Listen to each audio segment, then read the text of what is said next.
اعوذ باللہ من الشیطان الرجیم بسم اللہ الرحمن الرحیم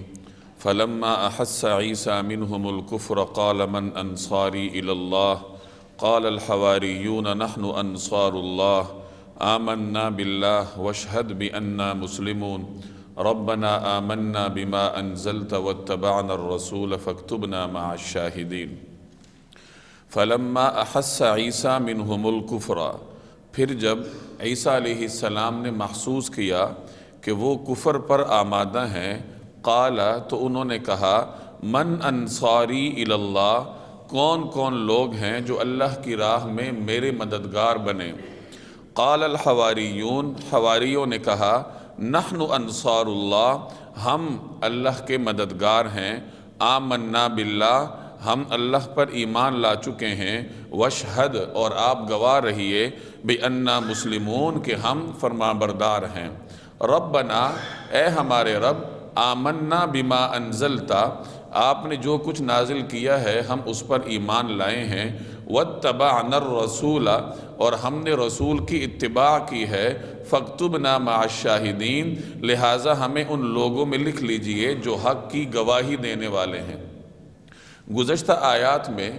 آپ نے حضرت عیسیٰ علیہ السلام کی وہ گفتگو سنی جو انہوں نے بنی اسرائیل کو مخاطب کر کے ارشاد فرمائی۔ اسی طریقے سے حضرت عیسیٰ علیہ السلام کے معجزات اور ان کی نشانیاں بھی آپ کے سامنے آئیں۔ اب یہاں پر اس بات کا ذکر ہے کہ جب حضرت عیسیٰ علیہ السلام نے یہ دیکھا کہ یہ جو بنی اسرائیل ہیں، جو میرے مخاطب ہیں، یہ اپنے کفر پر ڈٹے ہوئے ہیں اور ان سے کسی خیر کی توقع نہیں ہے، تو پھر انہوں نے اس موقع پر یہ ارشاد فرمایا کہ من انصاری الی اللہ، کہ کون کون لوگ ہیں جو اللہ کی راہ میں میرے مددگار ہوں،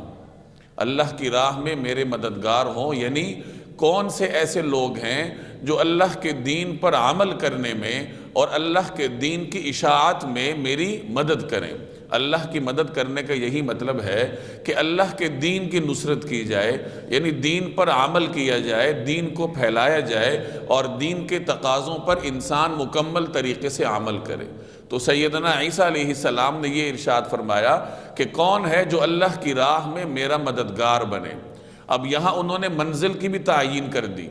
کہ ہماری منزل کیا ہے؟ ہماری منزل اللہ جل جلالہ کی رضا ہے، اللہ کے دین کو پھیلانا ہے، اور ظاہر ہے کہ اس راستے میں پھر مشکلات بھی آئیں گی، اس راستے میں انسان پر مشقتیں بھی گزرتی ہیں، تو گویا انہوں نے منزل کی تعیین کر کے راستے میں آنے والی مشکلات سے بھی ان کو آگاہ کیا کہ جب اس راستے پر چلو گے تو یہ ذہن میں رہنا چاہیے کہ اس راستے میں مشکلات بھی آتی ہیں۔ تو حواریون نے کہا کہ ہم ہیں انصار اللہ، یعنی ہم اللہ کے دین کی مدد کرنے والے ہیں، یا ہم آپ کے ساتھ مل کر اللہ کے دین کی اشاعت میں حصہ لیں گے۔ حواری حضرت عیسیٰ علیہ السلام کے صحابہ کو کہا جاتا ہے۔ حواری لفظ حور سے نکلا ہے اور اس کا مطلب ہوتا ہے کہ جس میں سفیدی زیادہ ہو، یا جس چیز میں جو چیز خالص ہو، جس چیز میں سفیدی زیادہ ہو، اسے لغت میں حور کہا جاتا ہے۔ کہا یہ جاتا ہے کہ یہ حواری دھوبی تھے، یہ کپڑوں کو صاف کیا کرتے تھے، تو حضرت عیسیٰ علیہ السلام ان کے پاس سے ایک مرتبہ گزرے تو یہ کپڑے دھو رہے تھے، تو حضرت عیسیٰ علیہ السلام نے ان سے پوچھا کہ آپ لوگ کیا کر رہے ہیں؟ تو انہوں نے عرض کیا کہ ہم کپڑے دھو رہے ہیں۔ تو حضرت عیسیٰ علیہ السلام نے فرمایا کہ تم کپڑے دھو کر کیا کرو گے؟ آؤ میرے ساتھ دلوں کو دھونے میں مدد کرو۔ تو وہ حضرت عیسیٰ علیہ السلام کے ساتھ ہو لیے۔ ان کی تعداد 12 بتلائی جاتی ہے، اور یہ حضرت عیسیٰ علیہ السلام کے خاص شاگرد تھے، ان کے صحبت یافتہ تھے، اور ان کے حکم سے مختلف علاقوں میں جا کر حضرت عیسیٰ علیہ السلام کے پیغام کو عام کرنے کا فریضہ انجام دیا کرتے تھے۔ کچھ حضرات فرماتے ہیں کہ یہ بنی اسرائیلی نہیں تھے، بلکہ جب حضرت عیسیٰ علیہ السلام بنی اسرائیل سے مایوس ہو گئے تو انہوں نے پھر ان سے خطاب کیا اور انہوں نے حضرت عیسیٰ علیہ السلام کا ساتھ دیا۔ لیکن اکثر مفسرین کا یہی نقطہ نظر ہے کہ حواری بھی بنی اسرائیلی تھے، اسی خاندان سے متعلق تھے، کیونکہ حضرت عیسیٰ علیہ السلام کی بعثت کا دائرہ کار ہی خاندان بنی اسرائیل تھا۔ تو یہ جو حواری تھے جن کی تعداد 12 بتائی جاتی ہے، یہ بھی بنی اسرائیل میں سے تھے اور حضرت عیسیٰ علیہ السلام کے انتہائی وفادار شاگرد تھے۔ تو انہوں نے کہا کہ ہم اللہ کے دین کے مددگار ہیں، یعنی اس راستے میں، اس منزل کے حصول میں جو مشکلات آئیں گی وہ ہمیں قبول ہیں اور ہم اس معاملے میں آپ کا ساتھ دیں گے۔ آمنا باللہ، ہم اللہ پہ ایمان لا چکے ہیں، واشہد بأننا مسلمون، اور آپ گواہ رہیے کہ ہم فرما بردار ہیں۔ یہ اپنے ایمان کی تاکید کے لیے انہوں نے حضرت عیسیٰ علیہ السلام کو گواہ بنایا کہ آپ گواہ رہیے کہ ہم فرما بردار ہیں۔ اور آگے پھر وہ دعا کرتے ہیں کہ اے ہمارے رب، آمنا بما انزلت، جو کچھ آپ نے نازل کیا ہم اس پر ایمان لائے، اور صرف خالی خولی زبانی ایمان پر اکتفا نہیں ہمارا، واتبعنا الرسول، بلکہ ہم نے رسول کی اتباع بھی کی ہے۔ گویا ایک پیغام دیا کہ صرف لفظی اعتبار سے ایمان ہی کافی نہیں ہوتا، جب تک رسول کی اتباع نہ کی جائے، رسول کی پیروی نہ کی جائے۔ تو انہوں نے یہی کہا کہ ہم ایمان بھی لا چکے ہیں اور ہم نے رسول کی اتباع بھی کی ہے، فاکتبنا مع الشاہدین، لہٰذا ہمیں ان لوگوں میں لکھ لیجئے جو حق کی گواہی دینے والے ہیں۔ گویا اپنے ایمان کی رجسٹریشن کروا رہے ہیں اللہ جل جلالہ کے ہاں۔ وَمَكَرُوا وَمَكَرَ اللَّهُ وَاللَّهُ خَيْرُ الْمَاكِرِينَ، اور ان کافروں نے خفیہ تدبیر کی، وَمَكَرَ اللَّهُ، اور اللہ نے بھی خفیہ تدبیر کی، وَاللَّهُ خَيْرُ الْمَاكِرِينَ، اور اللہ سب سے بہتر تدبیر کرنے والا ہے۔ مکر کے کئی معنی آتے ہیں، مکر کا ایک معنی خفیہ تدبیر بھی ہے، تو جب اس کی نسبت اللہ کی جانب کی جائے گی تو اس کا یہی معنی مراد لیا جائے گا کہ اللہ بہترین تدبیر کرنے والا ہے، یا اللہ کی خفیہ تدبیر سب سے اعلیٰ اور برتر ہے۔ یہودیوں نے حضرت عیسیٰ علیہ السلام کے خلاف مختلف قسم کی سازشیں کی۔ انہوں نے بادشاہ کے کان بھرے، بادشاہ چونکہ یہودی تھا تو اس کے کان بھرے کہ حضرت عیسیٰ علیہ السلام تورات کو تبدیل کرنا چاہتے ہیں اور تورات کے احکام کو بدلنا چاہتے ہیں۔ دوسری طرف انہوں نے یہ تدبیر کی کہ حضرت عیسیٰ علیہ السلام کے پاس کئی قسم کے لوگ بھیجے اور ان سے سوالات کیے۔ سوالات ایسے کرتے تھے کہ حضرت عیسیٰ علیہ السلام جو جواب دیں اس جواب کو وہ اپنے الفاظ، اپنے مفہوم کا جامہ پہنا سکیں اور ان کے جواب میں تبدیلی کر کے بادشاہ کو یہ باور کروا سکیں کہ یہ تو نئے قسم کے نظریات معاشرے میں رواج دے رہے ہیں، اور ان پر طرح طرح کے فتوے عائد کیے جا سکیں۔ تو اس طریقے سے مختلف سازشیں کر کے یہودیوں نے بادشاہ کو حضرت عیسیٰ علیہ السلام کے خلاف کیا، ان پر مقدمات قائم کیے، نت نئے نظریات معاشرے میں پھیلانے کے، معاشرے کو بگاڑنے کے۔ تو اس طرح کے جھوٹے مقدمات انہوں نے حضرت عیسیٰ علیہ السلام پر قائم کیے اور حضرت عیسیٰ علیہ السلام کو اس عدالت سے سزائے موت کا فیصلہ دلوانے میں کامیاب ہوئے۔ عدالت بھی ان کی اپنی تھی، مقدمہ بھی ان کا اپنا تھا، جج بھی ان کا اپنا تھا، تو انہوں نے تمام تر سازشیں کر کے عدالت سے حضرت عیسیٰ علیہ السلام کے لیے سزائے موت کا فیصلہ حاصل کیا۔ تو یہ ان کی تدبیر تھی۔ تو اللہ کہہ رہا ہے کہ وہ سازشیں کر رہے تھے اور اللہ بھی خفیہ تدبیر کر رہا تھا، اور اللہ کی خفیہ تدبیر سب سے بہتر ہے، یعنی اللہ سب سے بہتر خفیہ تدبیر کرنے والا ہے۔ اب ان کی سازشوں کے مقابلے میں اللہ کی خفیہ تدبیر کیا تھی، اس کا ذکر اگلی آیت میں ہے۔ اذ قال اللہ یا عیسیٰ انی متوفیک ورافعک الی ومطہرک من الذین کفروا وجاعل الذین اتبعوک فوق الذین کفروا الی یوم القیامہ ثم الی مرجعکم فاحکم بینکم فیما کنتم فیہ تختلفون۔ اذ قال اللہ، اور جب اللہ نے کہا تھا یا عیسیٰ، اے عیسیٰ، انی متوفیکا، میں تمہیں صحیح سالم واپس لے لوں گا، ورافعک الی، اور میں تمہیں اپنی طرف اٹھا لوں گا، ومطہرک، اور تمہیں پاک کروں گا، من الذین کفروا، ان لوگوں سے جنہوں نے کفر اپنایا ہے، وجاعل، اور میں بناؤں گا، الذین، ان لوگوں کو، اتبعوک، جنہوں نے آپ کی پیروی کی ہے، اور میں رکھوں گا ان لوگوں کو جنہوں نے آپ کی پیروی کی ہے، فوقا، اوپر یا غالب، الذین کفروا، ان لوگوں پر جنہوں نے کفر اپنایا ہے، الی یوم القیامت، قیامت کے دن تک۔ اور جن لوگوں نے تمہاری اتباع کی ہے ان کو قیامت کے دن تک ان لوگوں پر غالب رکھوں گا جنہوں نے تمہارا انکار کیا ہے۔ ثم الی مرجعکم، پھر تم سب کو میرے پاس لوٹ کر آنا ہے، فاحکم بینکم، اس وقت میں تمہارے درمیان فیصلہ کروں گا، فیما کنتم فیہ تختلفون، ان باتوں کا جن میں تم اختلاف کرتے ہو۔ اب اس آیت میں اللہ جل جلالہ نے یہودیوں کی سازش کے مقابلے میں اپنی خفیہ تدبیر کا ذکر کیا کہ جب یہودیوں نے حضرت عیسیٰ علیہ السلام کے خلاف سازشیں کی تو اللہ جل جلالہ نے حضرت عیسیٰ علیہ السلام کی حفاظت فرمائی اور انہیں صحیح سالم آسمانوں پر اٹھا لیا۔ اپنے جسم عنصری کے ساتھ اللہ جل جلالہ نے حضرت عیسیٰ علیہ السلام کو آسمان پر اٹھایا، روح مع الجسد، انہیں آسمان پہ اٹھایا گیا، یعنی جو ان کا جسم تھا اللہ نے اسی کے ساتھ حضرت عیسیٰ علیہ السلام کو آسمان پر اٹھا لیا۔ اور اس طریقے سے جو یہود کی سازشیں تھیں، جو انہیں سزائے موت دلوانا چاہتے تھے، پھانسی دینا چاہتے تھے، اللہ جل جلالہ نے ان سازشوں کو خاک میں ملا لیا۔ یہی امت مسلمہ کا ہمیشہ سے نقطہ نظر رہا ہے اور امت کے تمام اسلاف کا اس پہ اتفاق ہے کہ حضرت عیسیٰ علیہ السلام کو اللہ تعالیٰ نے آسمان پر اٹھا لیا تھا جب ان کی عمر 33 برس کی تھی، اور اس کے بعد اللہ جل جلالہ قیامت سے پہلے حضرت عیسیٰ علیہ السلام کو زمین پر اتاریں گے اور وہ کچھ عرصہ روئے زمین پر رہیں گے، حکومت کریں گے۔ کچھ حضرات فرماتے ہیں 7 سال رہیں گے، کچھ حضرات فرماتے ہیں 40 سال رہیں گے، اور نکاح بھی کریں گے، ان کی اولاد بھی ہوگی۔ روئے زمین کو وہ کفر اور شرک سے پاک کریں گے، صلیب کو توڑیں گے، خنزیر اور دجال کو قتل کریں گے، اور زمین پر عادلانہ نظام قائم کریں گے، جزیہ ختم ہو جائے گا، اور اس کے بعد جب ان کا انتقال ہوگا تو نبی کریم صلی اللہ علیہ وسلم کے روضہ مطہرہ میں ان کی تدفین عمل میں آئے گی۔ چنانچہ روضہ مطہرہ میں آج بھی ایک قبر کی جگہ خالی ہے، 3 مبارک قبور وہاں موجود ہیں، اور ایک قبر کی جگہ خالی ہے، جو مفسرین اور علماء حضرات فرماتے ہیں کہ احادیث کی روشنی میں علماء کا یہ نقطہ نظر ہے کہ سیدنا عیسیٰ علیہ السلام کی تدفین وہاں عمل میں آئے گی۔ یہ امت مسلمہ کا ایک اجماعی نقطہ نظر رہا ہے۔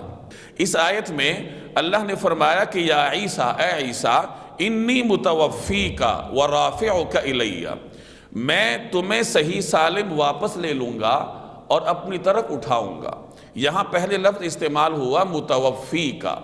اور میں نے اس کا ترجمہ کیا کہ میں تمہیں صحیح سالم واپس لے لوں گا۔ یہ لفظ توفی ہے، متوفی کا توفی سے نکلا ہے۔ توفی کے کئی معنی آتے ہیں۔ توفی کا لغوی معنی ہے پورا پورا لینا، کسی چیز کو پورا پورا واپس لینا، اس کے لیے لغت میں توفی کا لفظ استعمال ہوتا ہے۔ البتہ مجازی طور پر اس کا اطلاق موت پر بھی ہوتا ہے، نیند پر بھی ہوتا ہے۔ چنانچہ قرآن کریم کی ایک آیت میں اس کا اطلاق بیک وقت موت پر بھی ہوا اور نیند پر بھی ہوا۔ اللہ یتوفی الانفس حین موتها واللتی لم تمت فی منامها۔ اللہ یتوفی الانفس، اللہ روحوں کو پورا پورا لے لیتا ہے، پورا پورا قبض کر لیتا ہے، حین موتها، اس کی موت کے وقت، یعنی موت کے وقت اللہ روح کو پورا پورا قبض کر لیتا ہے۔ تو یہاں توفی کا اطلاق مجازاً موت پہ ہوا۔ واللتی لم تمت فی منامها، اور جو روحیں نہیں مرتی ان کو پورا پورا لے لیتا ہے نیند کے وقت۔ تو گویا نیند پر بھی اس آیت میں توفی کا اطلاق ہوا۔ وَهُوَ الَّذِي يَتَوَفَّاكُمْ بِاللَّيْلِ، اور وہی ذات ہے جو تمہیں رات کو لے لیتا ہے، تمہاری روح کو رات کو قبض کر لیتا ہے۔ گویا کہ اس آیت میں بھی توفی لفظ کا اطلاق نیند پر ہوا۔ تو یہ اس کے 2 مجازی معنی ہیں، نیند اور موت۔ تو گویا کہ توفی کے 3 معنی ہوئے۔ ایک معنی اس کا جو اس کا لغوی معنی ہے وہ پورا پورا لینا، اور مجازی طور پر یہ نیند اور موت کے معنی میں بھی استعمال ہوتا ہے۔ اب اگر اس کا لغوی معنی مراد لیا جائے جو اس کا اصل معنی ہے، اور وہ کیا ہے پورا پورا لینا، تو آیت کا ترجمہ کیا ہوگا؟ وہی جو میں نے ابھی کیا کہ اللہ عیسیٰ علیہ السلام سے فرما رہا ہے کہ انی متوفیک، میں تمہیں پورا پورا لے لوں گا، یعنی تمہیں جسم اور روح سمیت اسی طریقے سے اوپر اٹھا لوں گا، تو میں تمہیں پورا پورا لے لوں گا، ورافعک الی، اور اپنے پاس اٹھا لوں گا۔ گویا آپ کو اپنے جسم کے ساتھ اللہ جل جلالہ آسمان پر اٹھا لیں گے۔ جب یہودیوں کی سازشیں اپنے عروج پر تھیں تو اس وقت اللہ جل جلالہ نے حضرت عیسیٰ علیہ السلام کو یہ خوشخبری سنائی۔ تو یہی اکثر حضرات کا نقطہ نظر ہے کہ یہاں توفی کا لغوی معنی مراد ہے کہ پورا پورا لینا، اور بعض حضرات نے یہاں توفی کا مجازی معنی مراد لیا ہے، موت کا معنی، کہ میں تمہیں موت دوں گا۔ تو اس صورت میں آیت میں پھر تقدیم اور تاخیر ماننی پڑے گی، یعنی الفاظ کو آگے پیچھے کرنا پڑے گا۔ پھر الفاظ یوں ہوں گے کہ انی رافعک الیہ، کہ میں تمہیں اپنے پاس اوپر اٹھاؤں گا، وَإِنِّي مُتَوَفِّيكَ، اور پھر تمہیں وفات دوں گا۔ کب دوں گا؟ جب آپ کا وقت پورا ہوگا، یعنی جب آپ دوبارہ زمین پر آئیں گے اور اپنا وقت پورا کر لیں گے، پھر میں آپ کو وفات دوں گا۔ توفی کا معنی موت مراد لینا، یہ روایت حضرت ابن عباس رضی اللہ تعالی عنہ سے منقول ہے۔ حضرت ابن عباس رضی اللہ تعالی عنہ نے اس آیت میں توفی سے مراد موت کو لیا ہے، کہ یہاں حضرت عیسیٰ علیہ السلام کی موت کو مراد لیا جا رہا ہے۔ اور لیکن حضرت ابن عباس سے ہی صحیح سند کے ساتھ روایات بھی منقول ہیں کہ حضرت عیسیٰ علیہ السلام قیامت قائم ہونے سے پہلے زمین پر اتریں گے اور اللہ جل جلالہ کے دین کو نافذ کریں گے۔ تو جو ابن عباس اس آیت کا ترجمہ موت سے کر رہے ہیں، وہی ابن عباس یہ روایت بھی نقل کر رہے ہیں کہ حضرت عیسیٰ علیہ السلام واپس تشریف لائیں گے۔ گویا کہ انہوں نے آیت کا ترجمہ موت سے تو کیا، لیکن ان کا مقصد یہ ہرگز نہیں تھا کہ اللہ نے حضرت عیسیٰ علیہ السلام کو وہی موت دے دی جس وقت یہودی ان کے خلاف سازشیں کر رہے تھے، بلکہ مراد یہی ہوگا کہ جب وہ روئے زمین پر تشریف لائیں گے تو اس کے بعد جب ان کا وقت پورا ہوگا تو اللہ تبارک و تعالی انہیں موت دے گا۔ علماء فرماتے ہیں کہ نبی کریم صلی اللہ علیہ وسلم سے تواتر کے ساتھ روایات منقول ہیں جن میں حضرت عیسیٰ علیہ السلام کی حیات اور ان کا دوبارہ زمین پر تشریف لانا ثابت کیا گیا ہے۔ چنانچہ محققین فرماتے ہیں کہ 40 کے لگ بھگ صحابہ کرام نے 70 کے لگ بھگ احادیث نبی کریم صلی اللہ علیہ وسلم سے نقل کی ہیں جن میں حضرت عیسیٰ علیہ السلام کے حیات اور ان کا دوبارہ زمین پر تشریف لانا مذکور ہے۔ تو معلوم ہوا کہ اتنی کثرت کے ساتھ جب صحابہ کرام کسی روایت کو نقل کر رہے ہیں تو وہ تواتر کے درجے تک پہنچی ہوئی ہیں، اور تواتر پر یقین کرنا، تواتر سے جو حکم ثابت ہوتا ہے اس کو تسلیم کرنا، یہ مسلمان پر لازم ہوتا ہے۔ جو حکم تواتر سے منقول ہے، احادیث متواترہ سے ثابت ہے، اگر کوئی اس کا انکار کرتا ہے تو وہ علماء کے نزدیک دائرہ اسلام سے خارج ہے۔ تو حضرت عیسیٰ علیہ السلام کی حیات اور دوبارہ ان کا روئے زمین پہ تشریف لانا، یہ بھی امت مسلمہ کے علماء کرام کا اجماعی عقیدہ ہے۔ یہود کا یہ عقیدہ تھا کہ ہم نے عیسیٰ علیہ السلام کو سولی پر چڑھایا، معاذ اللہ انہیں شہید کیا، اور عیسائیوں کا بھی یہی نقطہ نظر ہے کہ حضرت عیسیٰ علیہ السلام سولی چڑھ گئے تھے اور اس کے بعد پھر اللہ نے انہیں آسمان پہ اٹھایا تھا۔ قرآن کریم نے ان کے نقطہ نظر کی تردید ایک جگہ بڑی صراحت کے ساتھ کی ہے، وَمَا قَتَلُوهُ وَمَا صَلَبُوهُ، انہوں نے عیسیٰ علیہ السلام کو قتل نہیں کیا اور ان کو سولی پر بھی نہیں چڑھایا۔ تو گویا بڑی صراحت کے ساتھ قرآن کریم نے حضرت عیسیٰ علیہ السلام کے سولی پر چڑھنے یا یہود کے ان کو قتل کرنے میں کامیاب ہونے کی نفی کی ہے، اور فرمایا کہ وہ انہیں نہ قتل کر سکے اور نہ وہ انہیں سولی پر چڑھا سکے، بلکہ کیا ہوا؟ بَلْ رَفَعَهُ اللَّهُ إِلَيْهِ، بلکہ اللہ نے انہیں اپنے پاس اوپر اٹھا لیا۔ تو ان آیات سے بھی یہ ظاہر ہوتا ہے کہ حضرت عیسیٰ علیہ السلام کو اللہ تبارک و تعالی نے یہود کی سازشوں سے محفوظ رکھا۔ اگر فرض کیجئے یہودی اپنی سازش میں کامیاب ہو جاتے تو جو پیچھے آیت میں ذکر ہے واللہ خیر الماکرین، اللہ خفیہ تدبیر کرنے والا ہے، تو پھر اس کا مفہوم کیسے بیان کیا جائے گا کہ یہودی جو تدبیر کر رہے تھے اس میں تو وہ کامیاب ہو گئے؟ تو یہودیوں کی تدبیر کو کامیاب ماننا یہ پھر خیر الماکرین کے مفہوم کے خلاف ہو جائے گا۔ اس کا مفہوم ہی یہی ہے کہ اللہ تبارک و تعالی نے حضرت عیسیٰ علیہ السلام کو یہود کے شر سے محفوظ رکھا۔ قادیانیوں کا یہی نقطہ نظر ہے، وہ حضرت عیسیٰ علیہ السلام کی وفات کے قائل ہیں، اور جب ان سے کہا جاتا ہے کہ یہ اتنی ساری احادیث دلالت کر رہی ہیں کہ حضرت عیسیٰ علیہ السلام روئے زمین پر واپس تشریف لائیں گے، تو وہ پھر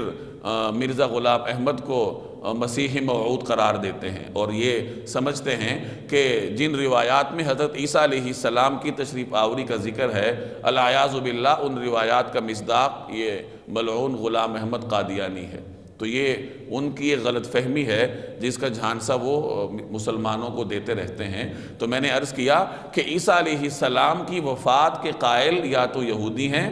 یا عیسائی ہیں اور یا پھر قادیانی ہیں۔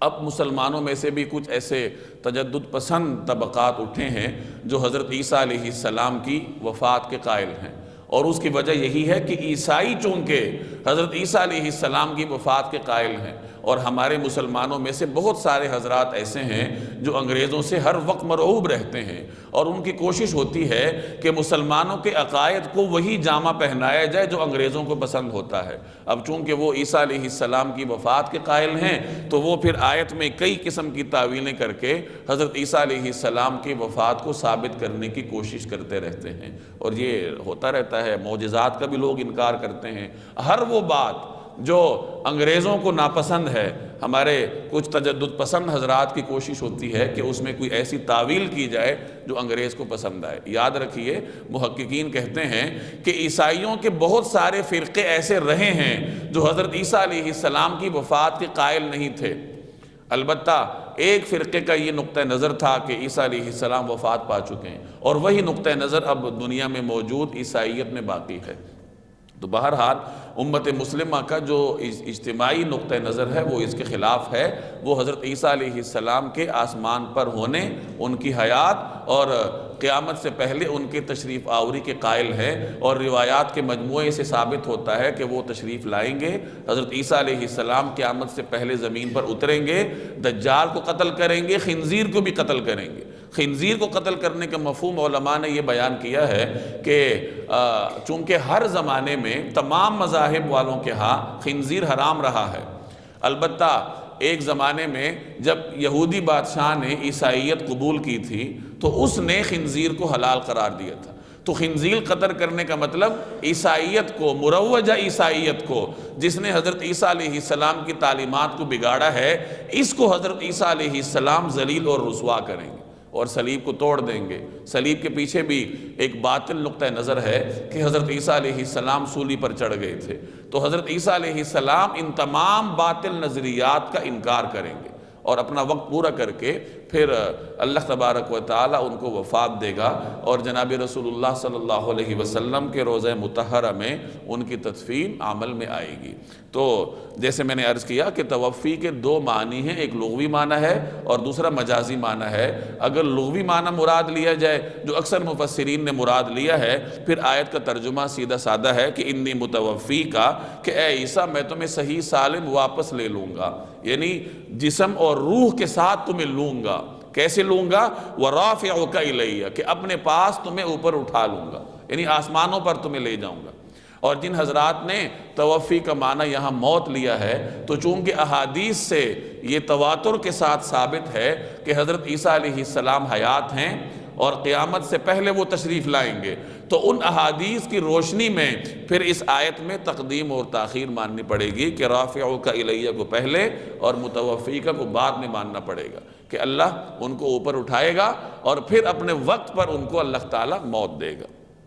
وَمُطَهِّرُكَ مِنَ الَّذِينَ كَفَرُوا، اور جن لوگوں نے کفر اپنایا ہے ان کی ایذا رسانیوں سے تمہیں پاک رکھوں گا، تمہیں ان کی ایذا رسانیوں سے پاک کر دوں گا۔ یعنی یہود نے جو آپ کے خلاف سازشیں کی ہیں، اللہ تبارک و تعالیٰ ان سے آپ کی حفاظت کرے گا اور ان کے مختلف تہمتوں اور پروپیگنڈوں سے آپ کو پاک کرے گا۔ آگے اللہ نے فرمایا وَجَاعِلُ الَّذِينَ اتَّبَعُوكَ فَوْقَ الَّذِينَ كَفَرُوا إِلَى يَوْمِ الْقِيَامَةِ، کہ قیامت تک آپ کے متبعین کو آپ کے انکار کرنے والوں پر غالب رکھوں گا۔ حضرت عیسیٰ علیہ السلام کے متبعین دو ہیں،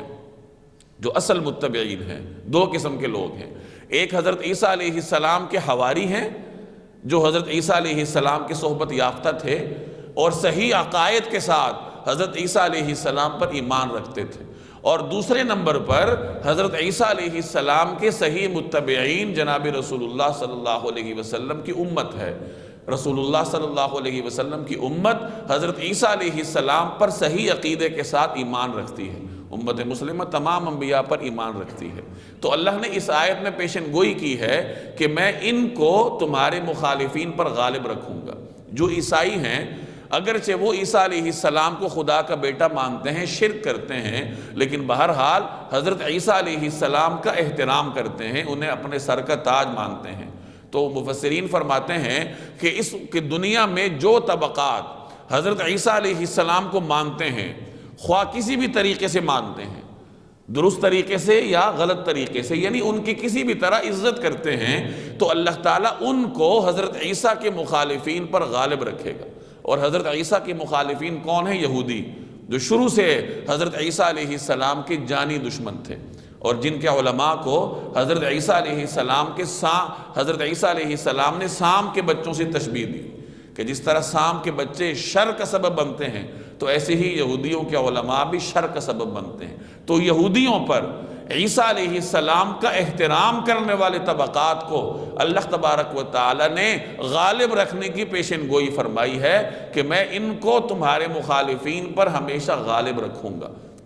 چنانچہ تاریخ سے ثابت ہے کہ حضرت عیسیٰ علیہ السلام کا احترام کرنے والے ان کے مخالفین پر ہمیشہ غالب رہے ہیں۔ ایک طویل عرصے تک حضرت عیسیٰ علیہ السلام کے مخالفین یعنی یہودی، نہ ان کا دنیا میں کوئی احترام تھا، نہ کوئی حکومت تھی، نہ اپنا کوئی ذاتی وطن تھا۔ آج اگر ان کی چھوٹی سی حکومت ہے بھی تو وہ عیسائی ریاستوں کے رحم و کرم پر ہے۔ اگر عیسائی ریاستیں ان سے اپنا ہاتھ اٹھا لیں تو یہودی 2 دن بھی دنیا میں زندہ نہیں رہ سکتے۔ تو گویا کہ آج بھی حضرت عیسیٰ علیہ السلام کے مخالفین حضرت عیسیٰ علیہ السلام کا احترام کرنے والوں کے رحم و کرم پر ہیں۔ اور یہ اللہ جل جلالہ کی پیشن گوئی ہے جو یہاں حضرت عیسیٰ علیہ السلام کو تسلی دیتے ہوئے اللہ تعالیٰ نے ارشاد فرمائی کہ میں تمہارے متبعین، تمہاری عزت کرنے والوں کو تمہارے مخالفین پر قیامت کے دن تک غالب رکھوں گا۔ اگر دنیا میں تھوڑے سے وقت کے لیے یہودیوں کا ذاتی غلبہ ہو بھی گیا ہو یا ہو بھی جائے تو اس کا اعتبار نہیں ہے، البتہ اکثر دور ان کا مغلوبیت میں گزرے گا، جس کا ذکر قرآن کریم نے کیا کہ ضربت علیہم الذلہ، اللہ نے ان پر ذلت چھاپ دی ہے، اور وہ دنیا میں 2 طریقوں سے رہ سکیں گے، الا بحبل من اللہ، یا تو وہ اللہ کی رسی کو تھام لیں یعنی اللہ کو مان لیں، وحبل من الناس، یا وہ لوگوں کے وسیلے سے لوگوں پر اعتماد کر کے زندہ رہیں گے۔ یہودیوں کے لیے تیسرا راستہ نہیں ہے، یا تو وہ ایمان لے آئیں، اس دور میں جناب رسول اللہ صلی اللہ علیہ وسلم پر ایمان لائیں، حضرت عیسیٰ علیہ السلام کا احترام کریں، اسلامی عقائد کو تسلیم کریں، تو اللہ ان سے اس لعنت کو اٹھا لے گا، اور یا پھر وہ زندہ رہیں گے تو لوگوں کے رحم و کرم پہ ہوں گے جیسے آج وہ عیسائیوں کے رحم و کرم پر ہیں۔ تو اللہ نے یہاں یہی پیشن گوئی فرمائی۔ ثم الی مرجعکم، پھر تم سب کو میرے پاس لوٹ کر آنا ہے، فاحکم بینکم فیما کنتم فیہ تختلفون، پھر جن باتوں میں تم اختلاف کرتے تھے میں ان میں فیصلہ کروں گا۔ فاما الذین کفروا، چنانچہ جن لوگوں نے کفر کیا، فاعذبہم عذابا شدیدا فی الدنیا والآخرہ، ان کو تو میں دنیا اور آخرت میں سخت عذاب دوں گا، وما لہم من ناصرین، اور ان کو کسی طرح کے مددگار میسر نہیں آئیں گے۔ تو گویا کہ اللہ تعالیٰ نے پیچھے جس سزا کا ذکر کیا، اب یہاں سے اس سزا کا بیان ہے کہ اللہ تعالیٰ ان کو دنیا میں بھی سزا دے گا کہ وہ لوگوں کے رحم و کرم پر زندہ رہیں گے، اور آخرت میں بھی اللہ تعالیٰ ان کو ذلیل اور رسوا کرے گا، اور کوئی مددگار ان کا نہیں ہوگا۔ وَأَمَّا الَّذِينَ آمَنُوا وَعَمِلُوا الصَّالِحَاتِ فَيُوَفِّيهِمْ أُجُورَهُمْ، البتہ جو لوگ ایمان لائے اور انہوں نے نیک عمل کیے، ان کو اللہ تعالیٰ ان کا پورا ثواب دے گا، پورا دے گا۔ اب یہاں بھی وہی لفظ استعمال ہوا جو پیچھے استعمال ہوا ہے، توفی کا لفظ، اور پورا لینے یا پورا دینے کے معنی میں استعمال ہو رہا ہے کہ اللہ تعالیٰ ان کو پورا دے گا، اجورہم، ان کا اجر، واللہ لا يحب الظالمین، اور اللہ تعالیٰ ظالموں کو پسند نہیں کرتا۔ ذالک نتلوہ علیک من الآیات والذکر الحکیم، ذالک نتلوہ علیک، یہ ہم آپ پر تلاوت کرتے ہیں، من الآیات آیات، والذکر الحکیم اور حکمت بھرا ذکر، یہ وہ آیتیں اور حکمت بھرا ذکر ہے جو ہم تمہیں پڑھ کر سنا رہے ہیں۔ اب اس آیت میں جناب رسول اللہ صلی اللہ علیہ وسلم سے خطاب ہے، گویا کہ حضرت عیسیٰ علیہ السلام کے واقعے کو بیان کرنے کے تسلسل میں درمیان میں اللہ تبارک و تعالی نے روئے سخن جناب رسول اللہ صلی اللہ علیہ وسلم کی طرف کیا اور ارشاد فرمایا کہ یہ آیات اور حکمت بھرا ذکر ہم آپ کو سنا رہے ہیں۔ گویا رسول اللہ صلی اللہ علیہ وسلم کی رسالت کا اس بات ہے، جس طرح گزشتہ رکوع میں آپ نے پڑھا تھا کہ واقعات کے تسلسل میں درمیان میں اللہ جل جلالہ نے نبی کریم صلی اللہ علیہ وسلم کی رسالت کو ثابت کیا تھا کہ ذالک من انباء الغیب نوحیہ الیک، کہ یہ غیب کی خبریں ہیں جو ہم آپ کی طرف وحی کر رہے ہیں، اور یہاں بھی وہی انداز ہے کہ یہ آیات ہیں جو ہم آپ کے لیے، ہم آپ پر تلاوت کرتے ہیں، آپ پر نازل کرتے ہیں۔ تو گویا کہ نبی کریم صلی اللہ علیہ وسلم کی رسالت کا اعلان اللہ تعالیٰ نے اس آیت میں کیا۔ ان مثل عیسیٰ عند اللہ کمثل آدم خلقہ من تراب ثم قال له کن فیکون۔ ان مثل عیسیٰ عند اللہ، اللہ کے نزدیک عیسیٰ کی مثال ایسی ہے کمثل آدم، آدم جیسی، اللہ کے نزدیک عیسیٰ علیہ السلام کی مثال آدم جیسی ہے۔ خلقہ من تراب، اللہ نے انہیں مٹی سے پیدا کیا، ثم قال له، پھر ان سے کہا کن ہو جا، فیکون، پس وہ ہو گئے۔ جو نجران کا وفد نبی کریم صلی اللہ علیہ وسلم کی خدمت میں آیا تھا، جس کا ذکر آپ پچھلے رکوع سے پڑھتے آ رہے ہیں، انہوں نے اپنی گفتگو کے درمیان میں رسول اللہ صلی اللہ علیہ وسلم سے عرض کیا کہ آپ ہمارے صاحب یعنی عیسیٰ علیہ السلام کو گالی کیوں دیتے ہیں؟ تو رسول اللہ صلی اللہ علیہ وسلم نے فرمایا ہم تو انہیں گالی نہیں دیتے، ہم تو انہیں برا بھلا نہیں کہتے۔ تو انہوں نے کہا آپ انہیں عبداللہ، اللہ کا بندہ کیوں کہتے ہیں؟ وہ تو اللہ کے بیٹے ہیں۔ اس پر اللہ نے پھر یہ آیت اتاری۔ اسی آیت میں اللہ نے ان کا جواب دیا کہ اگر تم بغیر باپ کے پیدا ہونے کو حضرت عیسیٰ علیہ السلام کے لیے خدا کا بیٹا ہونے کا سبب مانتے ہو، تو پھر آدم علیہ السلام تو بغیر باپ اور بغیر ماں کے پیدا ہوئے تھے، تو وہ تو اس سے بھی عجیب بات ہے، تو ان کے لیے پھر تم کیا کہو گے؟ تو اس طریقے سے اللہ تعالیٰ نے انہیں خاموش کیا، چونکہ وہ حضرت عیسیٰ علیہ السلام کی عام معمول سے ہٹ کر ولادت کو اللہ کا بیٹا ہونے کا سبب مانتے تھے کہ چونکہ یہ غیر معمولی طور پر ان کی ولادت ہوئی ہے، لہذا یہ اللہ کا بیٹا ہی ہو سکتا ہے۔ تو اللہ نے فرمایا اگر یہ بات ہے تو پھر تو آدم علیہ السلام بغیر والد کے اور بغیر والدہ کے پیدا ہوئے تھے، تو پھر ان کے بارے میں کیا کہو گے؟ ان کو تو پھر زیادہ بہتر طریقے سے الیاذ باللہ اللہ کا بیٹا ماننا چاہیے۔ حضرت عیسیٰ علیہ السلام کی ولادت حضرت جبریل کے نفخہ سے، ان کی پھونک سے عمل میں آئی تھی۔ اللہ نے حضرت جبریل کو بھیجا تھا اور انہوں نے حضرت مریم کے گریبان میں پھونک ماری تھی، تو اس پھونک کا اثر ہوا کہ حضرت مریم کو حمل ہوا، اور پھر اللہ نے حضرت عیسیٰ علیہ السلام کی شکل میں انہیں بیٹا عطا فرمایا۔ تو حضرت عیسیٰ علیہ السلام کی ولادت عام لوگوں سے مختلف ہے کہ وہ ایک فرشتے کی پھونک نفخہ جبریلیہ سے اللہ نے ان کو پیدا فرمایا تھا۔ تو اس وجہ سے عام انسانوں سے ہٹ کر حضرت عیسیٰ علیہ السلام میں ملکی صفات پائی جاتی ہیں۔ امام بغوی رحمہ اللہ فرماتے ہیں کہ حضرت عیسیٰ علیہ السلام میں انسانی صفات بھی تھیں، اللہ نے انہیں انسانوں میں پیدا کیا،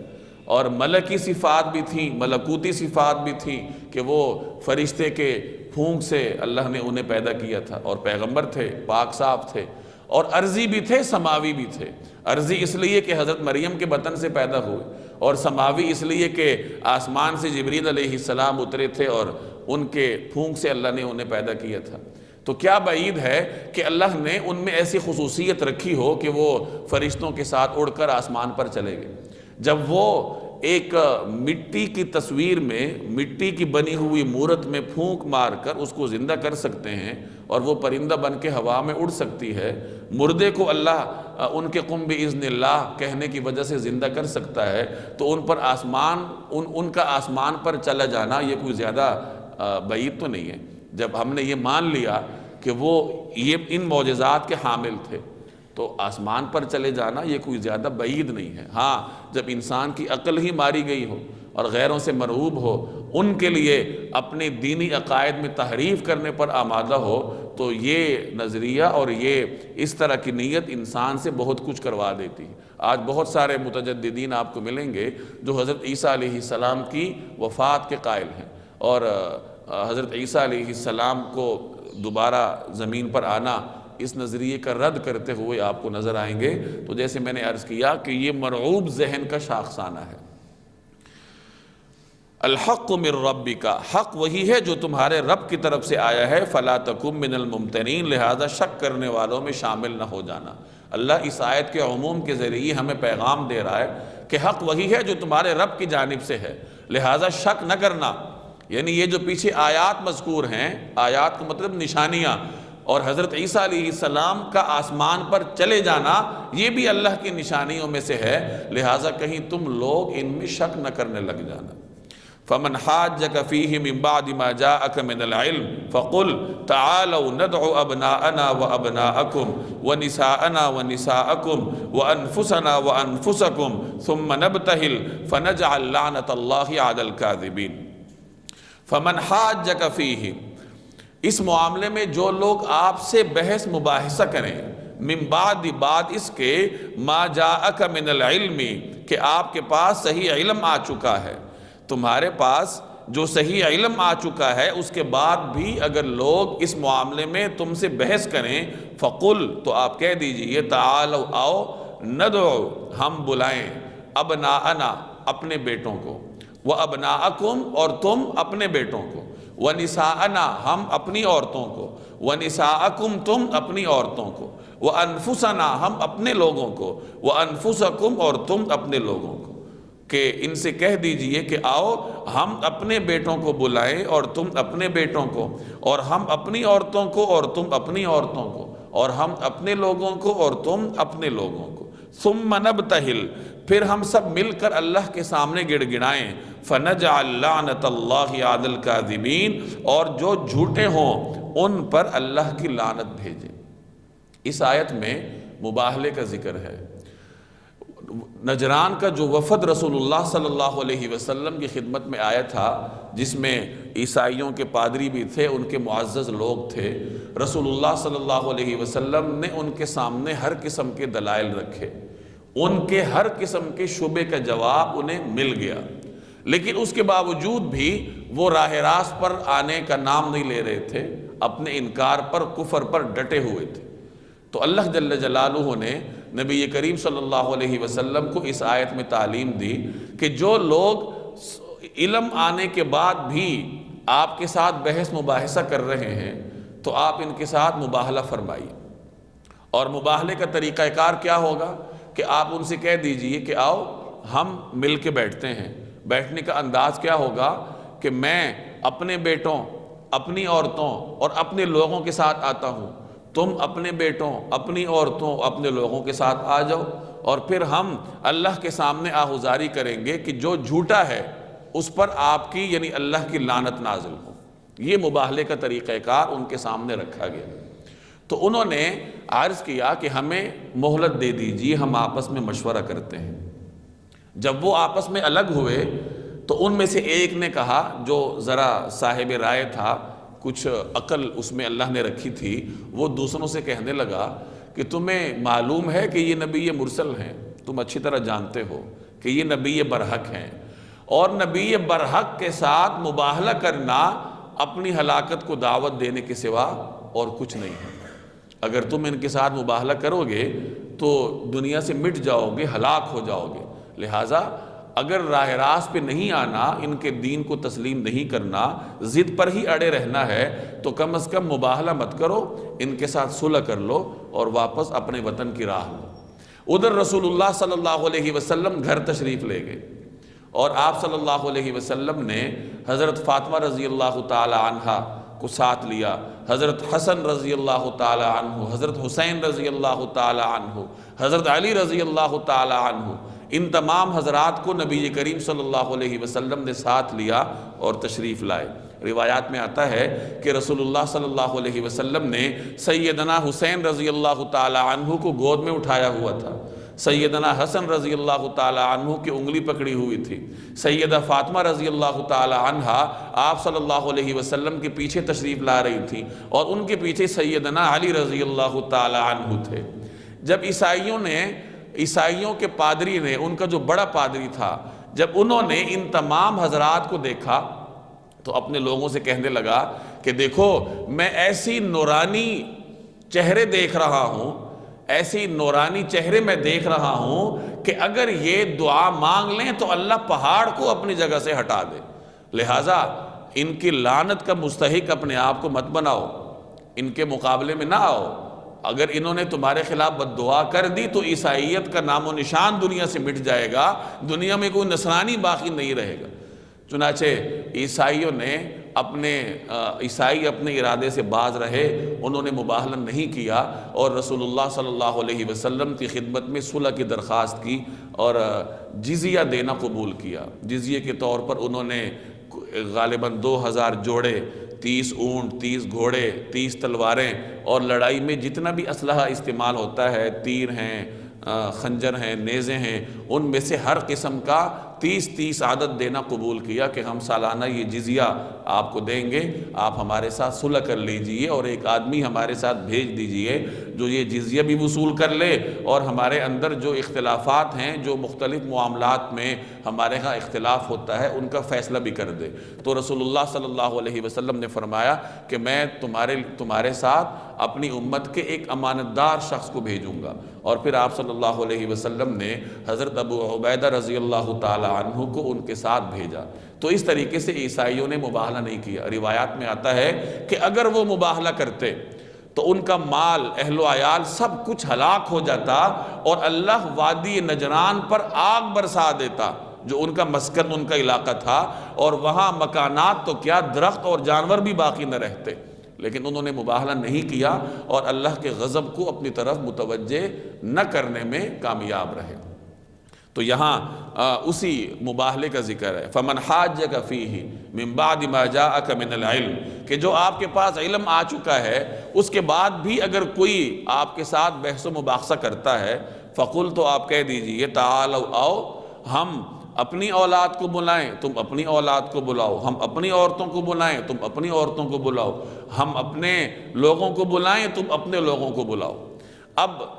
رسول اللہ صلی اللہ علیہ وسلم کے ساتھ اس موقع پر کون کون آئے تھے؟ اس میں 2 قسم کی روایات ہیں، مختلف روایات ہیں۔ ایک روایت میں آتا ہے، جیسے میں نے عرض کیا، کہ آپ صلی اللہ علیہ وسلم کے ساتھ حضرت فاطمہ رضی اللہ تعالی عنہ، ان کے دونوں عظیم المرتبت صاحبزادے حضرات حسنین کریمین رضی اللہ تعالی عنہما اور حضرت علی رضی اللہ تعالی عنہ تھے۔